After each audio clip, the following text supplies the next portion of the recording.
El principio del espejo. Encontrando al Padre de Jesús en la Torá.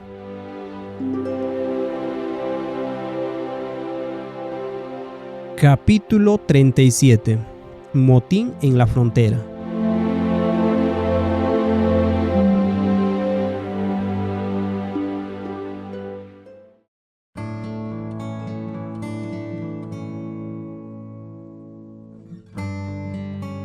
La aparente providencia divina al recolectar las armas de los egipcios ahogados en el Mar Rojo, combinada con la celebración israelita de su Dios de guerra, fue el comienzo de lo que estaba destinado a suceder cuando Israel llegara a los límites de Canaán.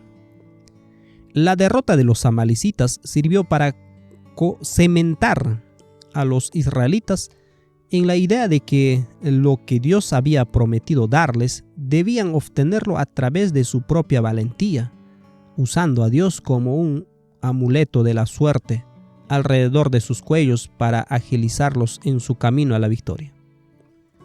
Del mismo modo que Abraham vaciló en creer que Dios le daría un hijo a través de Sara, así Israel vaciló en creer que Dios le daría la tierra prometida. El mandato de Dios en Números 13 de espiar la tierra de Canaán fue en realidad un pedido de los israelitas para medir a sus enemigos. Leemos Deuteronomios 1, versículo 21 al 23. Miren, el Señor su Dios ha puesto esta tierra delante de ustedes. Vayan y tomen posesión de ella como los dijo en su promesa el Señor, Dios de sus antepasados. No tengan miedo ni se desanimen.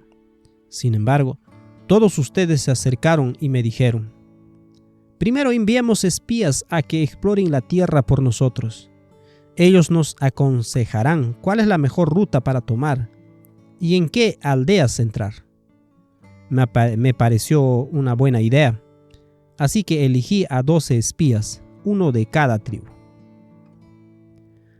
10 de los 12 hombres que fueron a espiar la tierra hicieron sus estimaciones basados en sus propias habilidades percibidas. No dieron lugar a pensar en lo que Dios podía hacer por ellos. Al principio se dio un buen reporte de la tierra, pero pronto cambió después de describir el tamaño de los hombres de Canaán.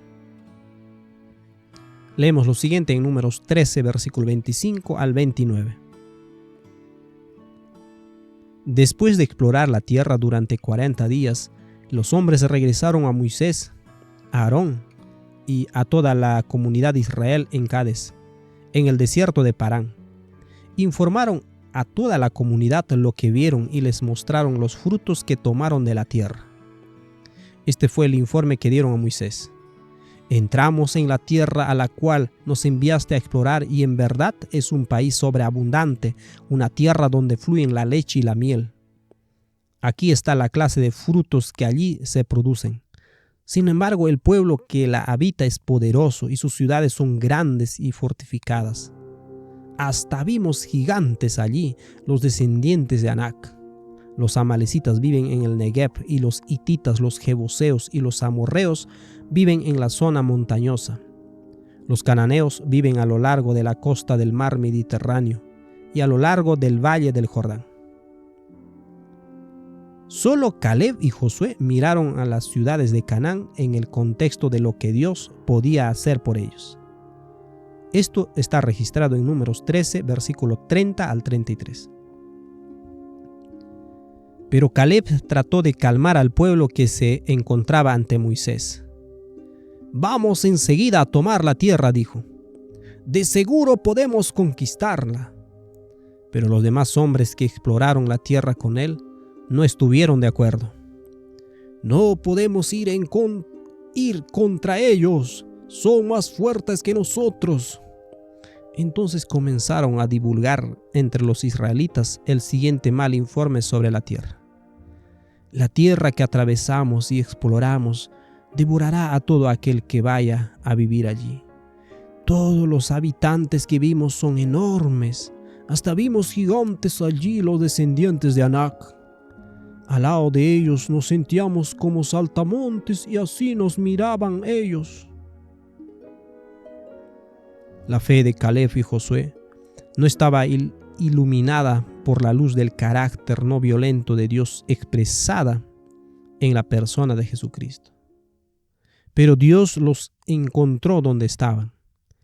En el contexto de su entendimiento, Caleb y Josué demostraron gran fe en Dios. El hecho que ellos miraran a estos hombres de guerra gigantes en ciudades muy fortificadas y siguieran creyendo que Dios los ayudaría a derrotar a estas naciones, manifestó una fe increíble. Tal como Jesús guió pacientemente a sus errantes discípulos, quienes no comprendían el reino de los cielos en relación al uso de las espadas, así guiaba también a los hijos de Israel. Nunca fue el deseo de Dios que Israel tomara la tierra de Canaán a través de la guerra, sino que simplemente confiaran en Él, como se los había demostrado en el cruce del Mar Rojo. La victoria sobre los amalecitas convenció a Josué y Caleb que Dios los guiaría a la batalla con la espada. Dios no los abandonó a causa de su mal entender. Los encontró donde se hallaban y continuó buscando construir su fe y su confianza en Él a través de su perspectiva del antiguo pacto. En este contexto, Caleb y Josué se mantuvieron firmes sobre su hermandad, la cual se reveló a sí misma como sin fe. El mal reporte de los 10 espías se esparció por todo el campamento. Ninguno de ellos recordó las palabras de Dios de que les daría la tierra prometida. Números 14, versículo 1 al 4 dice: Entonces toda la comunidad empezó a llorar a gritos, y así continuó toda la noche. Sus voces se elevaron en una gran protesta contra Moisés y Aarón. Si tan solo hubiéramos muerto en Egipto o incluso aquí en el desierto, se quejaban. ¿Por qué el Señor nos está llevando a esta tierra solo para que muramos en batalla? A nuestras esposas, a nuestros hijos, se llevarán como botín. ¿No sería mejor volvernos a Egipto? Entonces conspiraron entre ellos. Escojamos a un nuevo líder y regresemos a Egipto. En su amor y cuidado, Dios había librado a Israel de su servidumbre, incluso aunque no confiaron ni creyeron en Él. Los alimentó con maná, les dio agua para beber y los escudó de todos los peligros del desierto. Moisés había intercedido por ellos y los había salvado de la destrucción al rogar por su vida varias veces. Les había enseñado los caminos de Dios y pacientemente lidió con sus quejas. ¿Cómo respondió el pueblo ante toda esta bondad? Acusan a Dios de intentar matarlos. Protestaron contra Moisés y Aarón y planearon matarlos y reemplazarlos con líderes que les agradaran. Observe lo que dice Claudio Josefo, Antigüedad de los Judíos, libro 3, capítulo 14, párrafo 3. De manera correspondiente, pasaron aquella noche mala y con lenguaje ofensivo contra ellos. Pero en la mañana se apresuraron a congregarse, con la intención de apedrear a Moisés y Aarón, y luego regresar a Egipto. Este siempre será el resultado de buscar resolver las dificultades con nuestros propios recursos. Dios les había dado abundante evidencia de su habilidad para liberarlos. Continuaron dudando de Él. El miedo implícito a la muerte seguía manifestándose en su idea de que Dios quería matarlos. Como discutimos anteriormente, esta psicosis era una proyección de su enemistad contra Dios y su deseo de matarlo. Moisés y Aarón no tomaron represalias. Cayeron al suelo y comenzaron a interceder por el pueblo. Caleb y Josué intentaron despertar al pueblo a las bendiciones que los esperaban si simplemente oían con fe. Esto está registrado en Números 14, versículos 5 al 10. Entonces Moisés y Aarón cayeron rostro en tierra ante toda la comunidad de Israel. Dos de los hombres que exploraron la tierra, Josué, hijo de Nun, y Caleb, hijo de Jefone, se rasgaron la ropa y dijeron a todo el pueblo de Israel: «La tierra que atravesamos y exploramos es maravillosa. Si el Señor se agrada de nosotros, Él nos llevará a salvo a esta tierra y nos la entregará. Es una tierra fértil, donde fluyen la leche y la miel. No se rebelen contra el Señor y no teman al pueblo de esta tierra. Para nosotros son como presa indefensa. Ellos no tienen protección, pero el Señor está con nosotros. No les tengan miedo». Sin embargo, toda la comunidad comenzó a decir que apedrearán a Josué y a Caleb. Entonces la gloriosa presencia del Señor se apareció a todos los israelitas en el tabernáculo. Al igual que los judíos en los tiempos de Jesús planearon matar a Lázaro, quien permanecía como testigo del poder de Jesús, en Juan 12:10, del mismo modo sus antepasados intentaron matar a Josué y a Caleb por expresar su fe en la palabra de Dios. El espíritu de Caín estaba vivo en Israel, mientras que el espíritu de Abel descansaba sobre Caleb y Josué en su apelación al pueblo. Recordamos los principios que aprendimos en el capítulo 21 en relación a las mecánicas de protección. Al rechazar la palabra de Dios y atribuir a Dios mentiras acerca de su carácter, el cerco de protección una vez más es atravesado. Si Moisés no se coloca en la brecha por el pueblo, perecerán de inmediato. Mientras Moisés recibe la noticia que la nación quiere elegir nuevos líderes, Satanás ciertamente presionará a Moisés con la idea de que el pueblo será destruido por su desleal ingratitud y crueles mentiras acerca de Dios, Moisés y Aarón. Como en el caso del incidente del becerro de oro, el Señor refleja a Moisés los miedos que el enemigo está presionando sobre él. Esto leemos en Números 14, 11 al 12.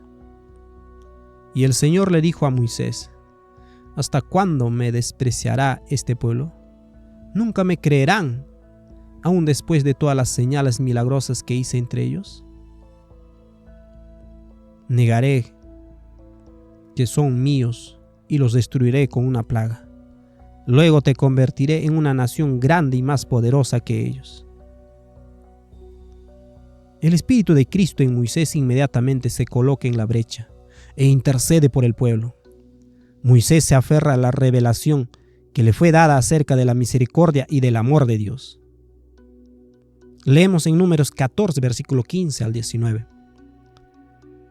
«Así que si ahora matas a todo el pueblo de un solo golpe, las naciones que han oído acerca de tu fama dirán: como el Señor no pudo llevarlos a la tierra que juró darles, los mató en el desierto. Por favor, Señor, demuestra que tu poder es tan grande como lo que has declarado.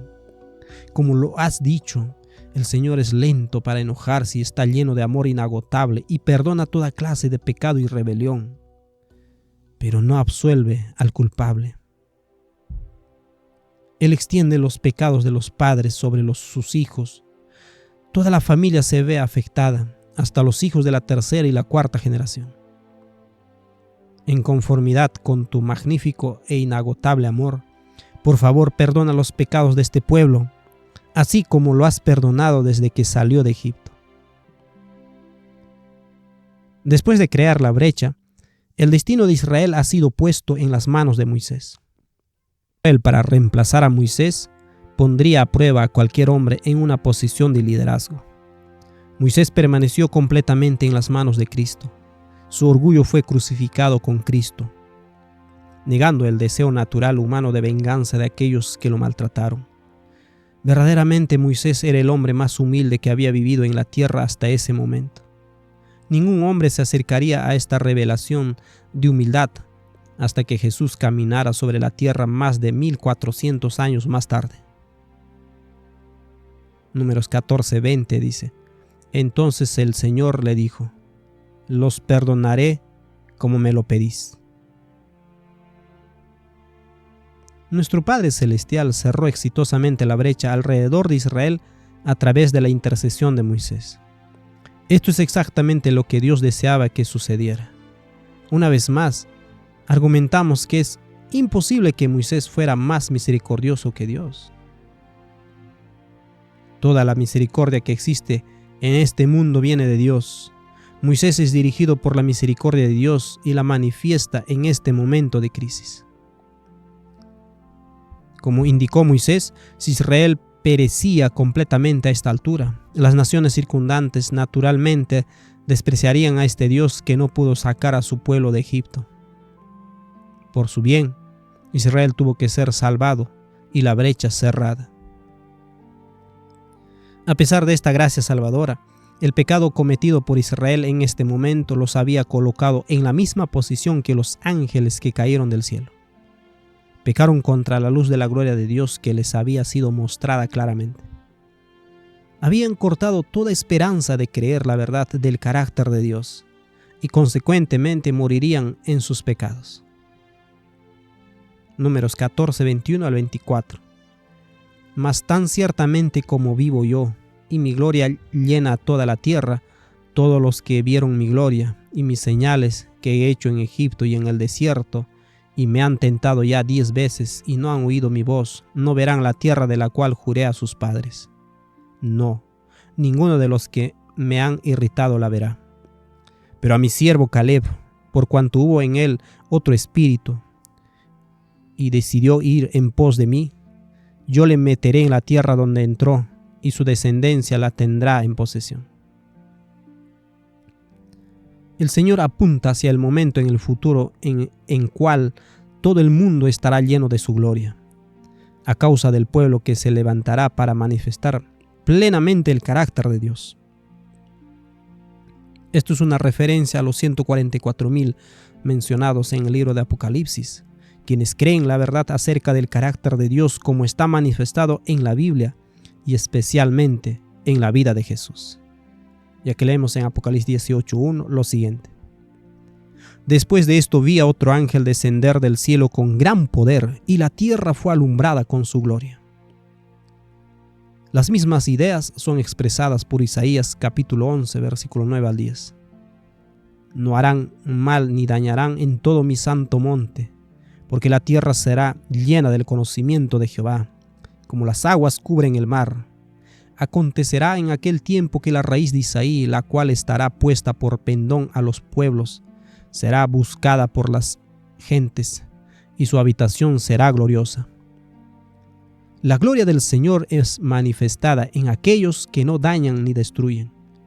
Los israelitas querían matar a Caleb y a Josué y creyeron en un Dios que quería destruirlos. Personas tales nunca pueden revelar la gloria de Dios. Esta misma idea es expresada en Habacuc capítulo 2, versículo 12 al 14. Ay del que edifica la ciudad con sangre y del que funda una ciudad con iniquidad. ¿No es esto de Jehová de los ejércitos? Los pueblos, pues, trabajarán para el fuego, y las naciones se fatigarán en vano, porque la tierra será llena del conocimiento de la gloria de Jehová, como las aguas cubren el mar. Israel quería edificar su nación con sangre, su alabanza a un Dios de guerra, su respuesta ante los amalecitas y sus ideas acerca de Dios queriendo matarlos. Todo apuntaba a la edificación de un reino que era completamente diferente al de Dios y su Hijo. El Señor estaba dispuesto a atraerlos a través de esto a una correcta comprensión. Pero cuando el pueblo rechazó al ungido del Señor en la persona de Moisés, lo rechazaron del mismo modo que los judíos rechazaron a Jesús. Consecuentemente, su casa fue dejada desierta. Mateo 23:38. Mientras miramos a través del filtro de la vida de Jesús, vemos que los israelitas fueron juzgados como habían juzgado. Temieron que Dios los mataría en el desierto. Entonces Dios les permitió morir creyendo que Dios les causó la muerte, cuando fueron simplemente las consecuencias naturales de sus acciones. Mateo 7:1 al 2. No juzguéis para que no seáis juzgados, porque con el juicio con que juzgáis, seréis juzgados, y con la medida con que medís, os será medido. Lucas 19, 21 al 22. Entonces él le dijo: mal siervo, por tu propia boca te juzgo. ¿Sabías que yo era hombre severo, que tomo lo que no puse y que ciego lo que no sembré? Números 14, 27 al 29. ¿Hasta cuándo debo tolerar esta perversa comunidad y sus quejas en mi contra? Sí, he oído las quejas que los israelitas tienen contra mí. Ahora bien, díganles lo siguiente: tan cierto como yo vivo, declara el Señor, haré con ustedes precisamente lo que les oí decir. Todos caerán muertos en el desierto, ya que se quejaron en contra de mí. Cada uno de los registrados que tiene 20 años a más morirá.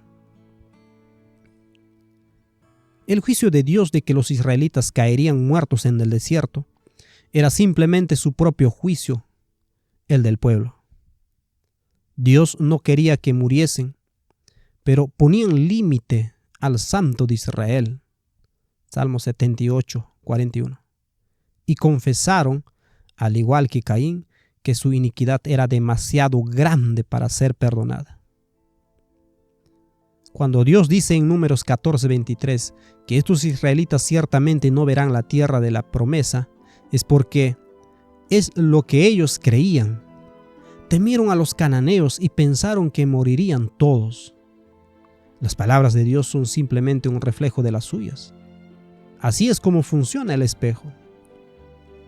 Como Jesús habló a la mujer atrapada en adulterio las palabras «ni yo te condeno», de acuerdo a la fe de la mujer, así también habló las palabras «caerán muertos en el desierto» a los israelitas de acuerdo a sus palabras. Hebreos 3, versículo 10 al 11. Por eso estuve enojado con ellos y dije: su corazón siempre se aleja de mí, rehúsan hacer lo que les digo. Así que en mi enojo juré: ellos nunca entrarán en mi lugar de descanso. Hebreos 3, 18 al 19. ¿Y a quiénes hablaba Dios cuando juró que jamás entrarían en su descanso? ¿Acaso no fue a los que lo desobedecieron? Como vemos, ellos no pudieron entrar en el descanso de Dios a causa de su incredulidad. La ira de Dios es permitir que el pueblo reciba lo que cree, sin interferir para detenerlos de destruirse a sí mismos. No pudo atravesar el Mar Rojo sin fe, tampoco pudieron pasar los israelitas a través del desierto sin fe. Tanto Faraón y sus soldados como los israelitas terminarán en el mismo lugar cuando todo el mundo malvado esté de pie ante Dios. Leemos esto en Apocalipsis 22, 15. Fuera de la ciudad están los perros, los que practican la brujería, los que cometen inmoralidades sexuales, los asesinos, los que rinden culto a ídolos y todos los que se deleitan en vivir una mentira. ¿Qué lección es esta para nosotros? El Señor nos libre de aquella enemistad oculta que ve todo a través del lente de la muerte. Confiemos en las palabras de Dios que nos librará y nos traerá a la Canaán celestial. Las corporaciones gigantes de este mundo parecen invencibles. Las grandes tecnológicas y farmacéuticas parecen que nos quieren destruir, pero han perdido la protección en sus esfuerzos por engañosamente masacrar a millones. Estamos bien capacitados para derrotarlas al caminar en las leyes y los estatutos de nuestro Dios. Oremos por el Espíritu de Jesús que animó a Caleb y a Josué y creamos que Dios guardará su promesa de salvarnos a nosotros y a nuestros hijos.